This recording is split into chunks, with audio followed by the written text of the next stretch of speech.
Assalamualaikum warahmatullahi wabarakatuh. Perkenalkan, nama saya Safira Effendi dari kelas 4 PMI 1 jurusan Manajemen Informatika INPM 201012726121. Di sini saya akan menjelaskan tentang kajian pustaka, kutipan sumber pustaka. Selamat menyaksikan. Pengertian kajian pustaka. Kajian pustaka juga didefinisikan oleh para ahli sebagai berikut. Yang pertama itu menurut Nyoman Kutha Ratna 2010 memiliki 3 pengertian yang berbeda. Kajian pustaka adalah seluruh bahan bacaan yang mungkin pernah dibaca atau dianalisis, baik yang sudah dipublikasikan maupun sebagai koleksi pribadi. Yang kedua, kajian sering dikaitkan dengan kerangka teori atau landasan teori, yaitu teori-teori yang digunakan untuk menganalisis objek penelitian. Oleh sebab itu, sebagian peneliti menggabungkan kajian pustaka dengan kerangka teori. Kajian pustaka adalah bahan-bahan bacaan yang secara khusus berkaitan dengan objek peneliti yang sedang dikaji. Yang kedua, menurut Pohan 2007, kegiatan ini atau penyusunan kajian pustaka bertujuan mengumpulkan data dan informasi ilmiah berupa teori-teori, metode, atau pendekatan yang pernah berkembang dan telah didokumentasikan dalam bentuk buku, jurnal, naskah, catatan, rekaman sejarah, dokumen-dokumen, dan lainnya yang terdapat di perpustakaan. Selain itu, kajian ini dilakukan dengan tujuan menghindarkan terjadinya pengulangan, peniruan, plagiat, dan termasuk suap plagiat. Proses pencarian pada bagian kajian pustaka dipaparkan dengan tujuan untuk mencari tahu lebih dalam tentang penelitian yang menjadi fokus kita dengan literatur yang ada. Dalam proses mencari tahu tersebut, proses pencarian dibagi menjadi 2, yaitu yang pertama, sudah diketahui. Topik peneliti yang sudah diketahui atau dalam artian telah dikaji sebelumnya, maka dapat dijadikan sumber referensi. Untuk dijadikan sebagai sumber referensi, tentunya haruslah diketahui bagaimana memperoleh informasi mengenai sumber tersebut. Sumber yang sudah diketahui ada yang telah dituliskan, ada pula yang belum. Sumber yang telah dituliskan maka dapat diperoleh dengan mencarinya di internet atau di perpustakaan. Sumber-sumber tersebut bisa berupa jurnal, artikel, buku, dan sebagainya. Namun, sumber-sumber yang belum dituliskan, maka jalan satu-satunya untuk memperoleh informasi tentang penelitian tersebut adalah dengan mendatangi subjeknya atau peneliti sebelumnya untuk diwawancarai. Yang kedua itu belum diketahui. Topik penelitian yang baru atau objek kajiannya belum diteliti sebelumnya, maka menjadi tantangan tersendiri bagi peneliti tersebut untuk mengolah informasi yang ada yang terkait.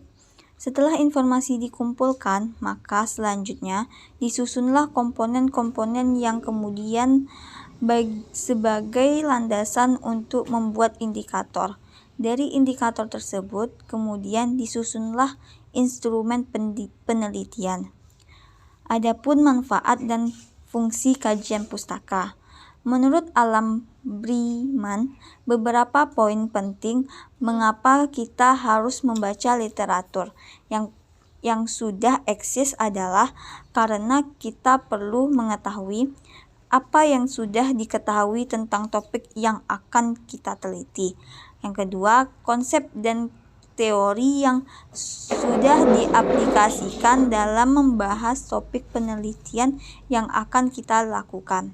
Selanjutnya, apa metode penelitian yang sudah pernah diterapkan dalam mengkaji topik tersebut? Apa saja kontroversi yang berkaitan dengan topik dan bagaimana hasil studi tersebut muncul? Jika ada, apa saja temuan penelitian yang saling bertolak belakang? Yang terakhir, siapa saja peneliti yang sudah pernah melakukan penelitian terkait topik yang akan kita teliti? Sementara untuk manfaat dan kajian pustaka antara lain.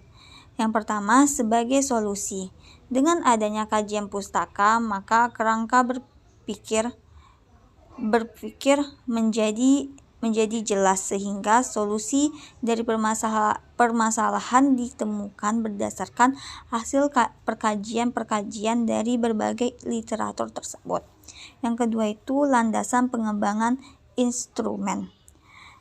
Setelah menemukan solusi berupa teori tersebut, disusunlah indikator-indikator berdasarkan solusi tersebut. Indikator yang disusun inilah yang kemudian dijadikan instrumen dalam penelitian.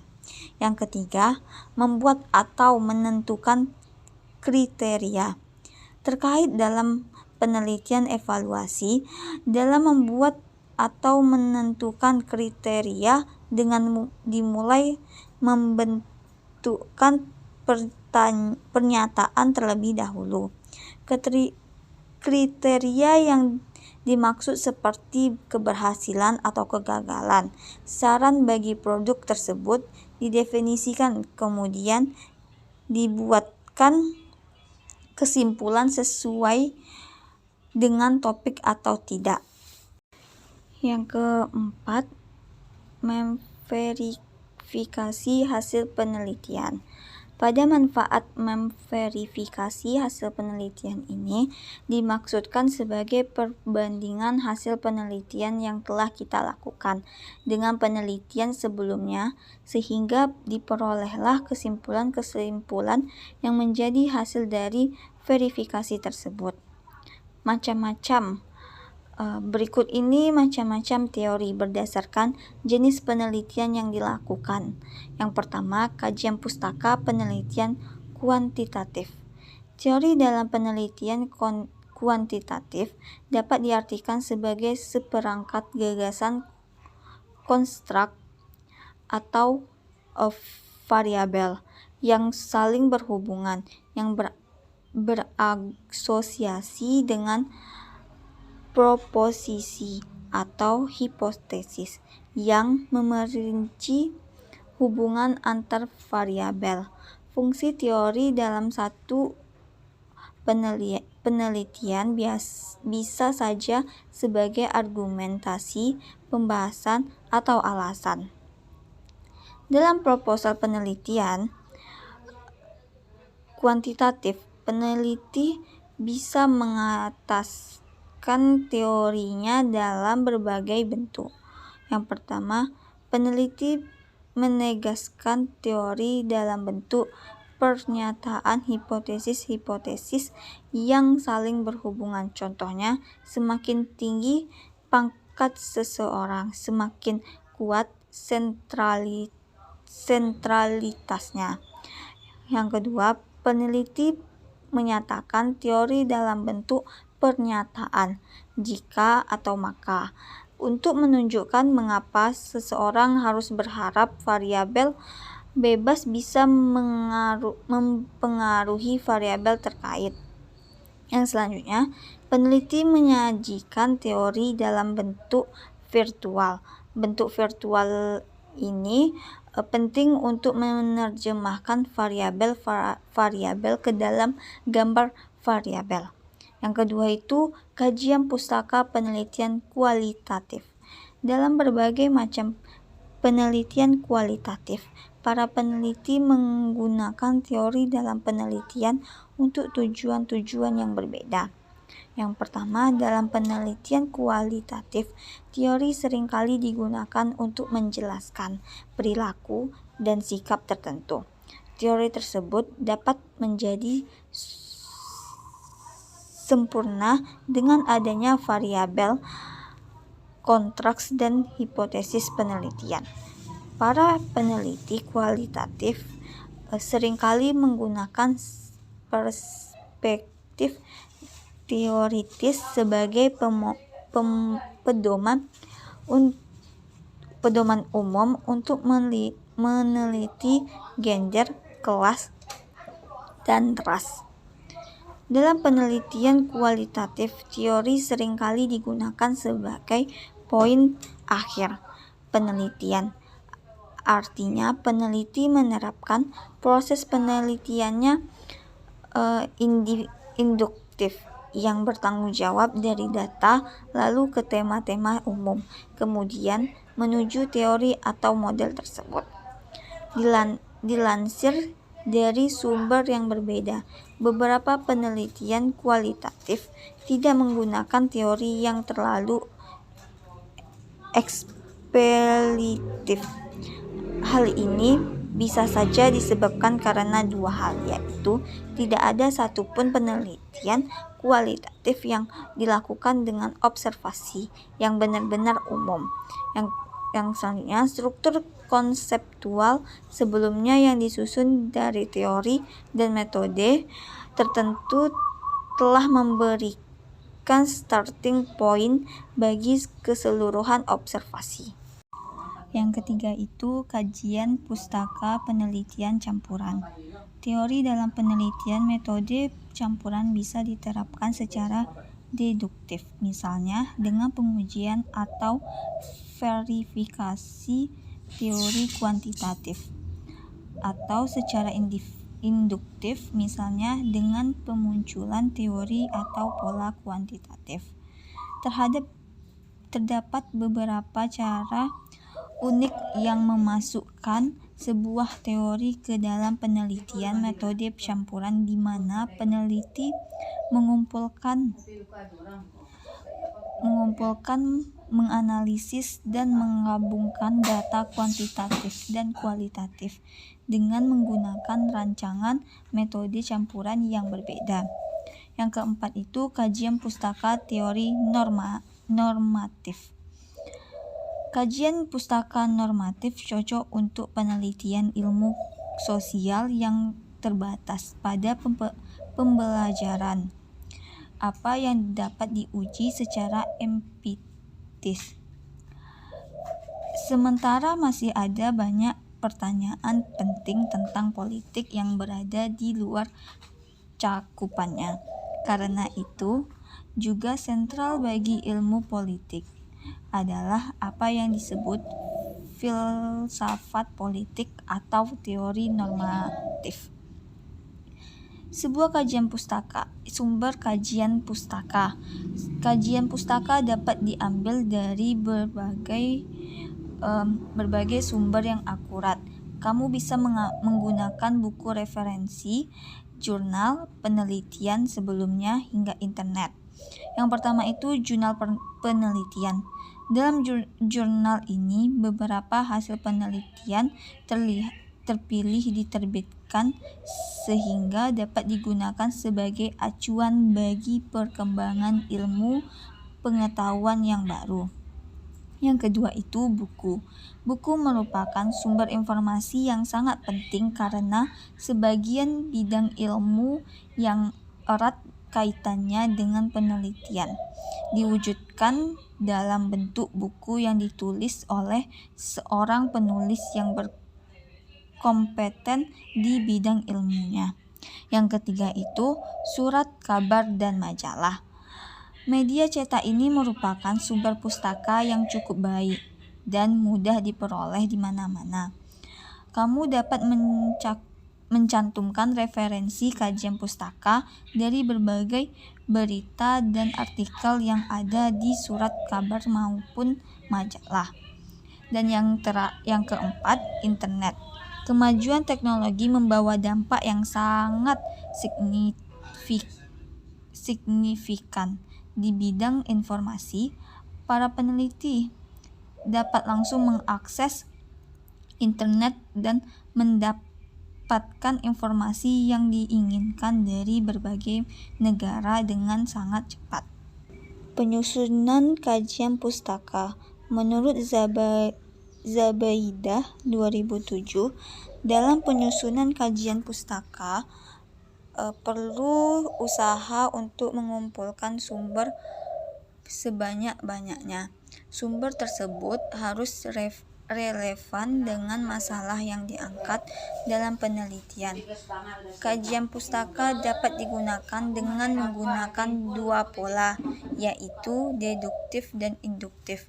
Dengan deduktif, kita mulai dari proposisi yang berlaku umum dan memberlakukannya pada keadaan khusus, serta berlaku sebaliknya untuk induktif. Langkah-langkah yang digunakan dalam penyusunan: yang pertama, menyiapkan butir-butir yang perlu mencatat informasi dari pustaka. Yang kedua, menyiapkan sistematika pengumpulan informasi.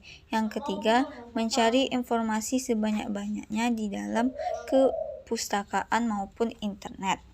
Supaya peneliti lebih mudah dalam penyusunan, perlu diperhatikan hal-hal tersebut. Yang pertama, menggunakan masalah peneliti sebagai fokus. Yang kedua, membuat rencana urutan pencarian dan penulisan. Yang ketiga, menekankan keterkaitan pustaka dengan masalah penelitian. Dan contoh kajian pustaka. Yang pertama, contoh 1, konsep diri. Penelitian tentang konsep diri dalam budaya pop digital. Konsekuensi menjadi terkenal di YouTube oleh Daniel R. Smith. Paragraf yang bisa dijadikan contoh kajian pustaka adalah sebagai berikut.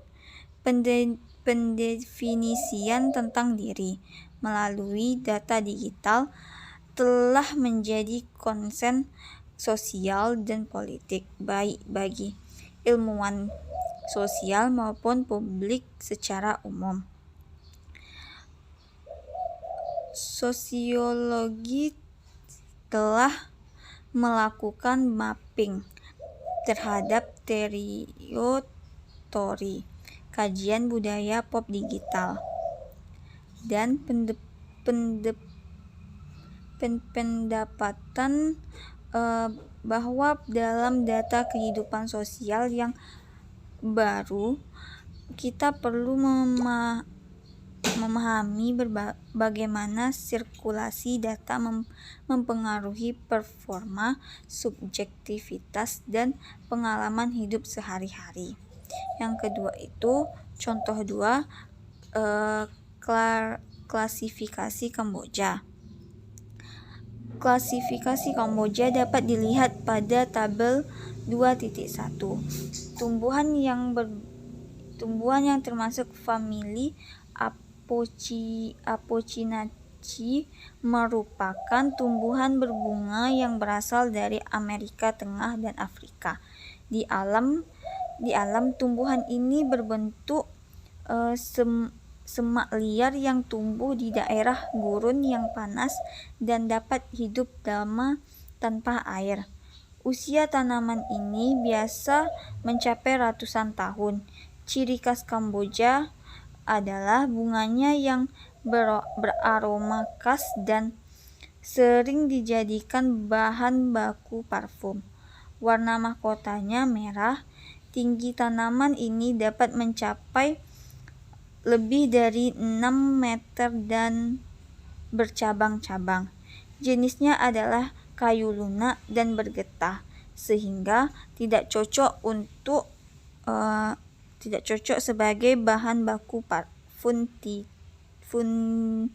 furnitur. Daun Kamboja berwarna hijau, berbentuk lonjong dengan daun terlihat menonjol di belakang dan ujung daun yang meruncing. Daun kemboja berwarna kuning ketika hendak rontok pada musim panas. Banyak daun yang rontok dan bunga banyak yang mekar. Yang ketiga, contoh kajian pustaka pendidikan. Pendidikan didefinisikan oleh banyak tokoh sebagai sesuatu yang bernilai tinggi. Menurut John Dewey, pendidikan merupakan proses pembentukan kecakapan fundamental secara intelektual dan emosional yang menuju ke arah alam dan sesama manusia. Pembentukan kecakapan ini bertujuan agar generasi muda dapat mengamalkan nilai-nilai moral demi keberlangsungan hidup dan kehidupan. Menurut Masnur Muslik 2014, pendidikan merupakan proses internalisasi budaya ke dalam diri seseorang dan masyarakat sehingga dapat membuat manusia lebih berabad.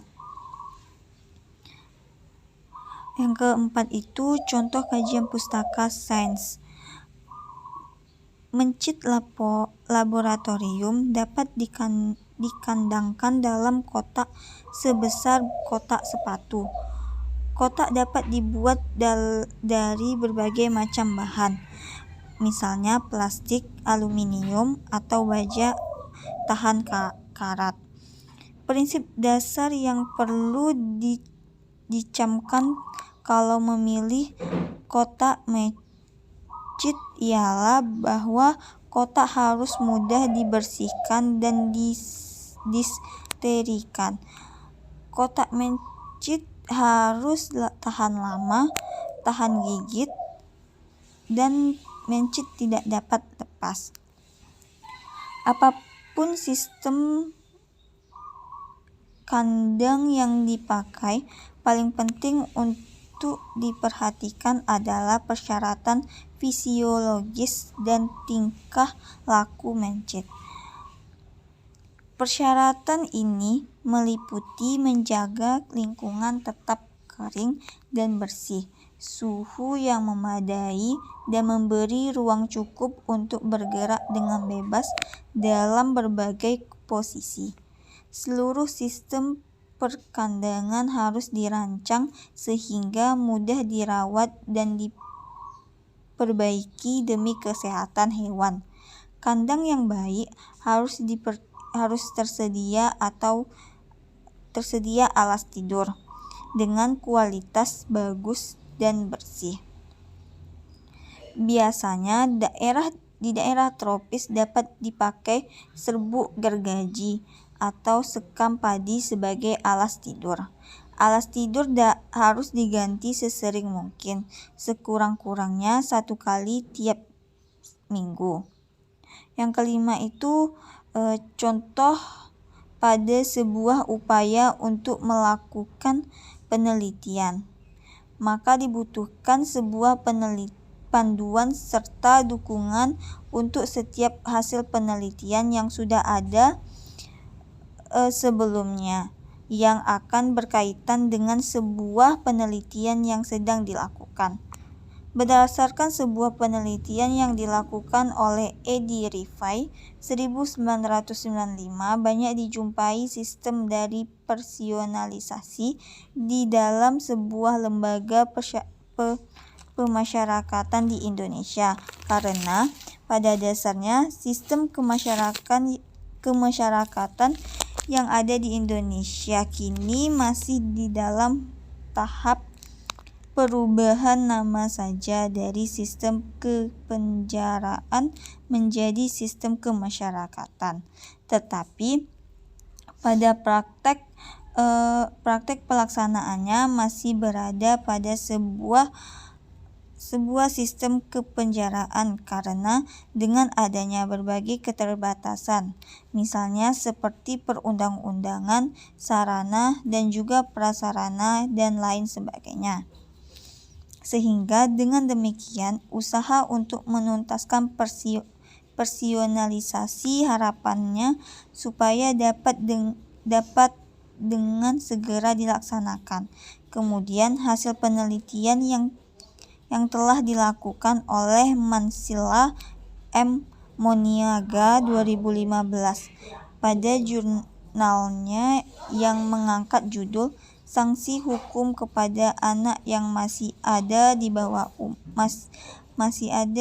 umur berdasarkan sistem hukum Indonesia dan akibat pidana penjara. Dengan hal tersebut menegaskan bahwa sistem yang mengusung kepenjaraan dan personalisasi terutama kepada seorang anak yang masih ditemui di dalam sebuah lembaga permasyarakatan di negara Indonesia. Penulisan sumber kutipan dan daftar pustaka. Definisi secara sederhana, kutipan adalah sebuah kalimat dan atau paragraf yang bukan berasal dari ide atau tulisan Anda.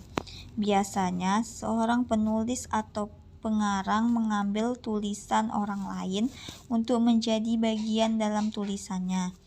Berdasarkan cara pengutipannya, kutipan dibedakan menjadi dua jenis, yaitu pertama, kutipan tidak langsung, yaitu penulis mengambil ide orang lain kemudian merangkainya dengan kalimat sendiri. Hal ini berarti penulis tidak menulis sama persis dengan kalimat asli yang dikutip. Penulis merangkai dan merangkum kalimat berdasarkan artikel atau sumber lain. Yang kedua, kutipan langsung, yaitu menulis ulang ide orang lain sesuai dengan aslinya. Hal ini berarti penulis langsung menggunakan teknik copy lalu paste tanpa mengubah kalimat aslinya. Ada dua jenis kutipan langsung, yaitu kutipan langsung panjang dan kutipan langsung pendek. Yang pertama itu kutipan langsung pendek. Syaratnya, jika panjang kalimat yang dikutip tidak lebih dari 40 kata. Yang kedua, jika panjang kalimat yang dikutip tidak lebih dari 4 baris. Cara menulisnya, kutipan langsung pendek dituliskan menjadi satu dalam paragraf. Karya tulis Anda. Tambahkan tanda petik pada kutipan sehingga tanda petik ini menjadi pemisah antara kalimat Anda dengan kalimat kutipan. Sumber kutipan ditulis sedekat mungkin dengan kalimat kutipan. Ini berbeda cara menuliskan dan syaratnya dapat digambarkan sebagai berikut: kalimat sendiri, teks kutipan,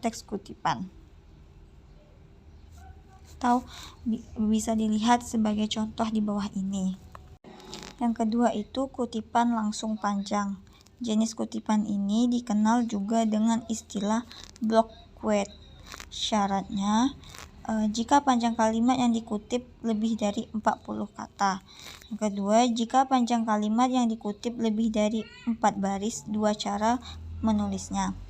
Sesuai dengan istilah yang mengikutinya, yaitu dengan cara membuat blok kalimat yang dikutip tanpa tanda petik, ukuran font, dan spasi sesuai dengan karya tulis, tetapi ditulis menjorok atau masuk 1 cm atau 5 spasi dari batas margin kiri di tulisan Anda. Oleh karena kalimat yang dikutip ini tergolong banyak atau panjang, maka kalimat kutipan dipisahkan dari kalimat Anda. Dapat digambarkan sebagai berikut. Contohnya bisa dilihat pada slide ini.